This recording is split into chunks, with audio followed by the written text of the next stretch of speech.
दोस्तों कहा जा रहा है कि मिडिल ईस्ट में थर्ड वर्ल्ड वॉर शुरू हो चुका है।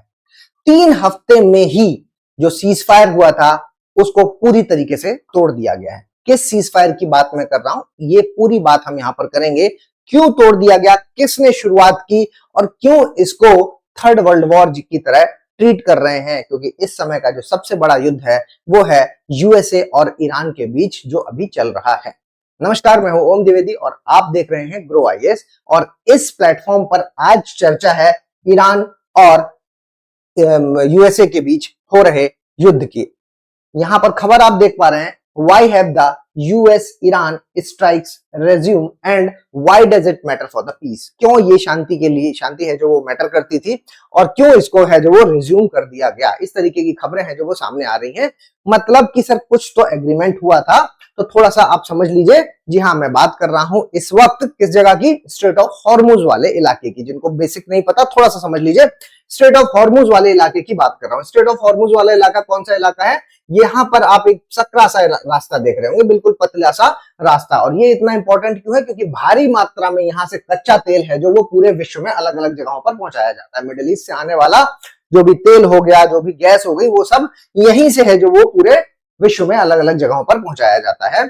और जब ईरान और इजराइल के बीच में चीजें हैं जो एस्केलेट हुई, तो यूएस बीच में आया और एक तरीके से ये वॉर है जो वो यूएस और ईरान का बन गया।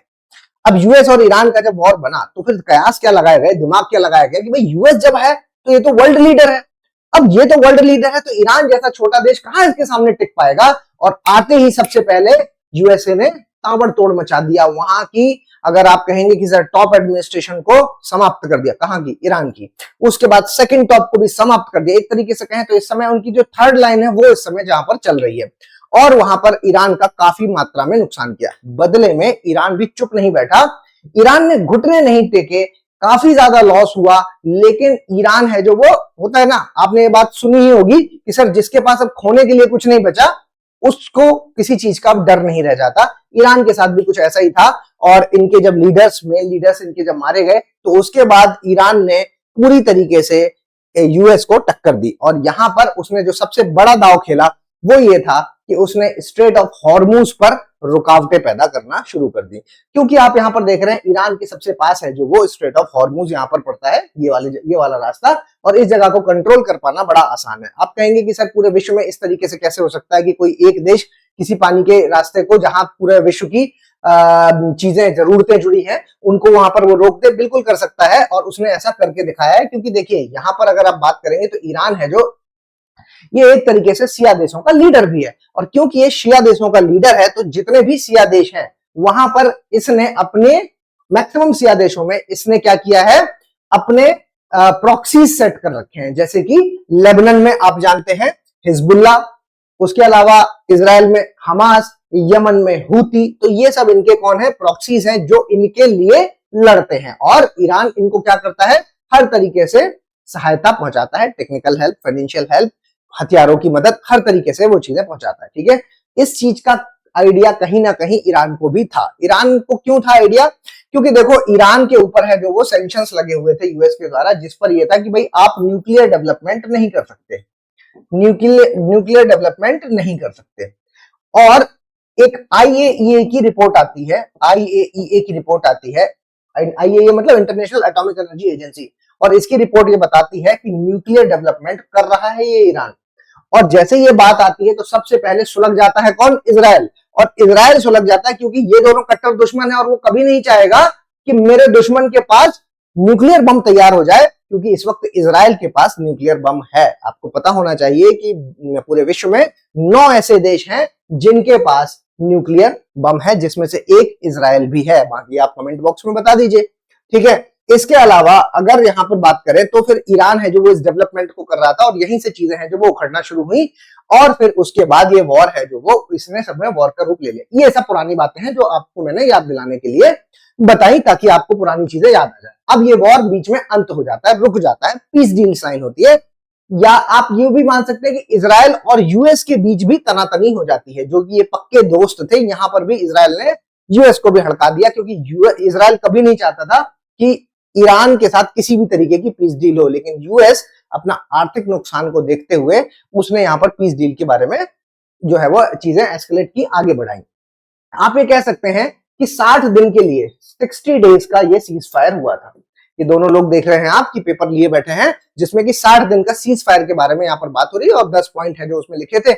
इन्होंने भी कहा था कि ठीक है भाई, हम नहीं बनाएंगे न्यूक्लियर, आप नहीं चाहते हम न्यूक्लियर नहीं बनाएंगे, लेकिन हमारी जो पुरानी जो बैलिस्टिक मिसाइल्स हैं, है ना, वो बैलिस्टिक मिसाइल्स हैं जो उनका हम काम नहीं रोकेंगे। क्योंकि देखो ये जान गया था कि इतने लंबे समय से तक तो तुम मुझे रोक नहीं पाए, तो अब कुछ जादू तो हो नहीं जाएगा। न्यूक्लियर बम तो मैंने अभी भी नहीं चलाया, लेकिन अभी भी तुम्हारे नाक में मैंने दम कर रखा है, ठीक है। अपनी जो मेरे पास हाइपरसोनिक मिसाइल्स है, बस वही मेरे लिए काफी है, और मेरे पास जो ड्रोन्स है वो काफी है, क्योंकि मैं तुमको डायरेक्टली तो वैसे भी नहीं मार पाऊंगा, तुम तो बहुत दूर हो, लोकेशन वाइज बहुत दूर हो, लेकिन जो आसपास के ये सब जो तुमने पिट्ठू पाल रखे हैं, है ना, यहाँ पर जो तुम्हारे वाले लोग हैं उनको नहीं छोड़ूंगा।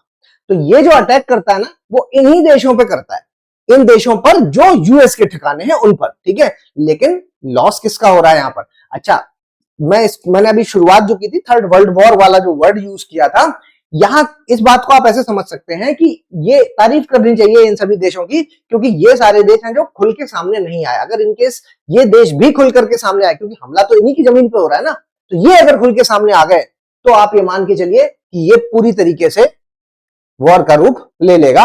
हालांकि अभी भी जो रूप है वो वॉर से कुछ कम नहीं है। खैर आगे बढ़ते हैं। तो सर सीज फायर हो रखा था, सीज फायर 60 दिन का था, अब क्या हो गया अचानक से जो ये फिर से लड़ना शुरू हो गए, और वो भी ऐसे टाइम पर ये लड़ना शुरू हो गए जब इनके जो मेन लीडर हैं अयतुल्ला अली खamenei, उनकी है जो वो अंतिम विदाई का जो कार्यक्रम है वो चल रहा था, और उसी दौरान यहाँ पर है जो वो अटैक है जो वो एक दूसरे के ऊपर शुरू हो गए।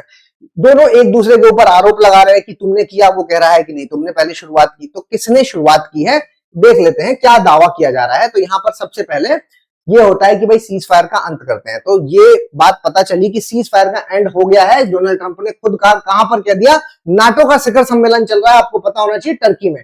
टर्की में जो नाटो का शिखर सम्मेलन चल रहा है, उस शिखर सम्मेलन में आधिकारिक तौर पर इन्होंने कहा कि ये जो एमओयू वगैरह हमने साइन किया था शांति वार्ता वाला, वो पूरी तरीके से समाप्त करते हैं और फुली कंप्लीटली इसको एंड करते हैं। Ceasefire with the Iran is over, I don't want to deal with them, इनके साथ मुझे डील नहीं करनी है।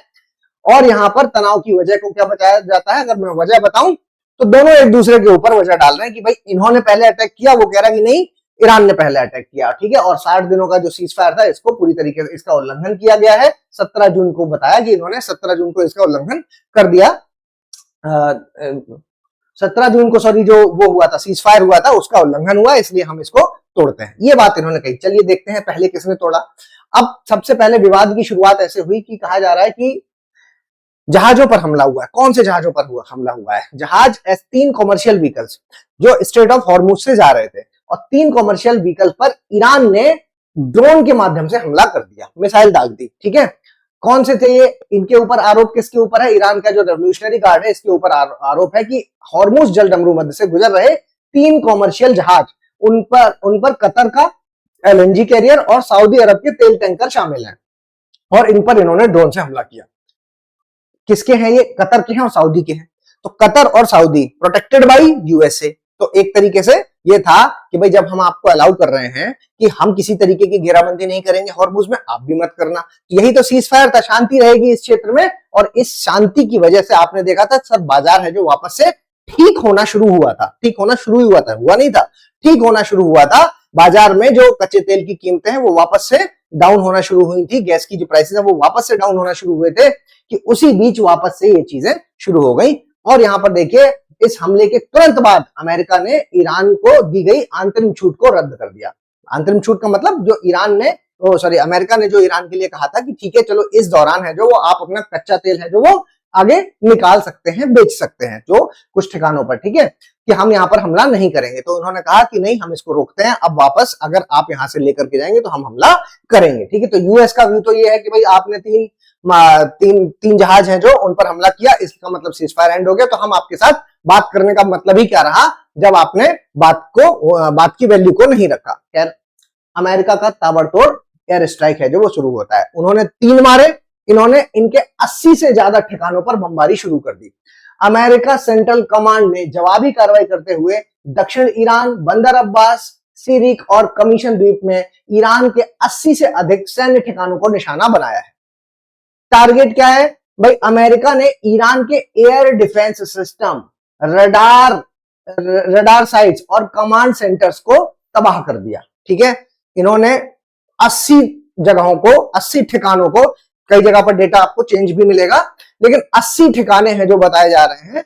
मतलब आप सोच रहे हैं कि इतना भीषण हमला यहां पर किया गया है। खैर, चुप रहने वाला ईरान भी नहीं है, पलटवार में उसने अमेरिका के 85 ठिकानों पर हमला किया। उसने भी अमेरिका के, मतलब अमेरिका के जगह पर नहीं है, ये जो गल्फ कंट्रीज है इन्हीं जगहों पर जो अमेरिका के ठिकाने हैं वहां पर इन्होंने हमला किया है, जिसमें आप ये देख पा रहे हैं कि बहरीन और कुवैत में जो 85 अमेरिका के सैन्य ठिकाने हैं वहां पर हमला हुआ है। जैसे कि बहरीन में अमेरिका फिफ्थ फ्लीट मुख्यालय और कुवैत में अली अल सलेम एयरबेस है, जो इसमें भीषण मिसाइलों के द्वारा और ड्रोनों के द्वारा हमले किए गए हैं। ठीक है, ये चीज यहां पर देखने को मिली। इसके बाद यहां पर अब जो मेन बात जो आती है, जो हमारे लिए इंपॉर्टेंट है, सिर्फ हम इंडियंस ये यहां मिडिल ईस्ट में लड़ रहे हैं, हमें क्या फर्क पड़ेगा या फिर पूरे विश्व को क्या फर्क पड़ेगा? तो जैसा कि आपको अभी थोड़ी देर पहले मैंने बताया, सारा का सारा तेल, मैक्सिमम जो तेल है वो वहीं से आ रहा है। अब जो तेल वहीं से आ रहा है तो अचानक से क्या होगा? इस अचानक युद्ध, भड़के युद्ध के कारण अंतरराष्ट्रीय बाजार में ब्रेंट क्रूड की कीमतें 5.3% से बढ़कर के 78.09 प्रति बैरल तक पहुंच गई। मतलब क्रूड ऑयल का प्राइस है जो वापस बढ़ गया। यहां पर एक कीवर्ड लिखा हुआ ब्रेंट क्रूड। ये क्या चीज है? देखो, ब्रेंट क्रूड जब वर्ड आपके सामने आ जाए तो वैसे तो एक कच्चा तेल ही आप मान सकते हो मोटे मोटे प्राइस में, लेकिन इसका एग्जैक्ट मीनिंग अगर मैं आपको बताऊं तो उत्तरी सागर, नॉर्थ सी से निकाला जाने वाला एक उच्च गुणवत्ता वाला तेल, मतलब high quality, high graded quality कच्चा तेल है। अंतरराष्ट्रीय स्तर पर कच्चे तेल की कीमतों के लिए यह सबसे प्रमुख बेंचमार्क है। ठीक है, कच्चे तेल की कीमतों के लिए ये बिल्कुल एक बेंचमार्क मानना, मतलब यही बेस्ट क्वालिटी का होता है और दुनिया के लगभग 2/3 तेल व्यापार की कीमत इसी के आधार पर तय होती है। मतलब वर्ल्ड में जितना भी तेल है, इसका जो प्राइस होगा उसका, मतलब 2/3 जो तेल विश्व में मौजूद है वो इसके प्राइस से है, जो उसकी कीमतें हैं जो वो तय होती हैं। ठीक है, तो ये एक नया अपडेट है जो आपको यहाँ पर अभी पता होना चाहिए था। अगर आपने इस चैनल को सब्सक्राइब नहीं किया है तो सब्सक्राइब कर लीजिए, टेलीग्राम चैनल को हमारे ज्वाइन कर लीजिए, सारी अपडेट्स है जो वो उस पर आती रहेंगी। फिर मिलेंगे अगली न्यूज के साथ, अगली अपडेट के लिए आप लोग तैयार रहिएगा। तब तक के लिए धन्यवाद।